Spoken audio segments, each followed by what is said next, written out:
2026 शुरू हो चुका है, पर दुनिया अब भी लॉ से नहीं पावर से चलती है, और जो ये भूल जाता है वो हिस्ट्री बन जाता है। और ऐसा ही कुछ अभी वेनेजुला में देखने को मिला। कुछ लोग बोल रहे प्रेसिडेंट ने देश को बेच दिया, कोई बोलता अपोजिशन ने करवाया, और कोई कहता है अमेरिका का लालच।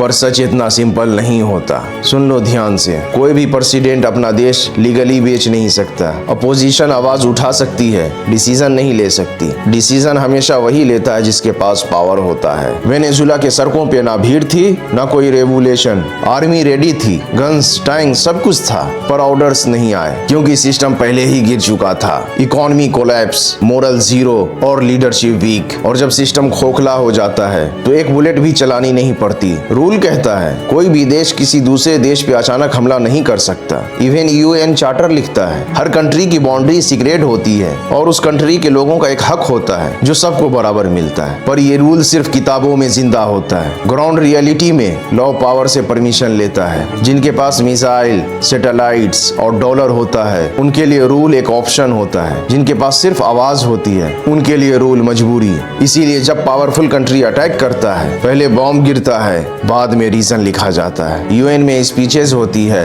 कंडेमनेशंस होती है, पर एक्शन नहीं, क्योंकि इंटरनेशनल लॉ इंसान को नहीं पावर को प्रोटेक्ट करता है। ये सिर्फ वेनेजुला की कहानी नहीं है। इंडिया में भी कानून लिखा तो है, पर ग्राउंड पे वो हमेशा वही काम नहीं करता। माइनॉरिटी का हक पेपर पर स्ट्रॉन्ग है, आर्टिकल्स में सेफ है, कहीं सवाल पूछना जुर्म बन जाता है और कहीं भीड़ फैसला सुना देती है, कहीं जस्टिस स्लो होता है और कहीं फास्ट। ये सिस्टम फेलियर बॉम्ब से नहीं साइलेंस से होता है। जब लॉ सिलेक्टिव हो जाए और डर परमानेंट, तब डेमोक्रेसी कागजों पर रह जाता है और पावर सड़कों पे आ जाता है। याद रखना, जब माइनॉरिटी का हक सिर्फ किताबों में बचा हो तो कल मेजोरिटी का भी हक सेफ नहीं रहता। अब सवाल ये है कि अमेरिका ने वेनेजुला के साथ ऐसा क्यों किया? ऑयल, डॉलर का control, strategic dominance. Human rights अक्सर कवर स्टोरी होती है, असली कहानी इंटरेस्ट की होती है। ये वार नहीं होता, ये बिजनेस डिसीजन होता है। दुनिया बोल रही है, स्टेटमेंट्स आए, डिबेट्स हुई और फिर सब चुप, क्योंकि साइलेंस सबसे डेंजरस वेपन होता है। आज वेनेजुला, कल कोई और। दुनिया लॉ से नहीं पावर से चलती है,